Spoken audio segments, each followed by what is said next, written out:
শুভ দুপুর বন্ধুগণ, আমি ছাদে চলে আসলাম। এসে দেখি আমার লেদা পোকা আমার একদম এই যে আমরা গাছটাকে একদম দেখুন কিনারা করে দিয়েছে, একদম লেদা পোকা। তারপর আমি কি করলাম, আমি একটা ফাঙ্গিসাইড স্প্রে করে দিলাম গাছের মধ্যে। ফাঙ্গিসাইড স্প্রে করার পর দেখুন কি অবস্থা, নিচে দেখুন দেখুন কীভাবে লেদা পোকা পড়ে আছে। এই দেখুন এখনও জীবিত আছে ওরা।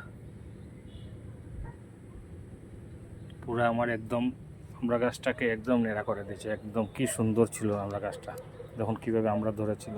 এই দেখুন এখনও আছে, আমরা মানে নতুন নতুন আবার এসেছিল, এই যে ফুল এসেছিল, ফুল সব একদম নষ্ট করে দেবে। তাই আমি আগে পিছে কিছু চিন্তা না করার সঙ্গে সঙ্গে ফাঙ্গিসাইড আর একটা কীটনাশক একসঙ্গে পাঞ্চ করে স্প্রে করে দিলাম। স্প্রে তো করলাম, তৎসঙ্গে কী করলাম, এই যতটা গাছে দেখেছি কেটে দিয়েছে মানে লেদা পোকায়, এইসব পাতাগুলা আমি কেটে একদম পরিষ্কার করে দিলাম। এই দেখুন কীভাবে লেদা পোকা।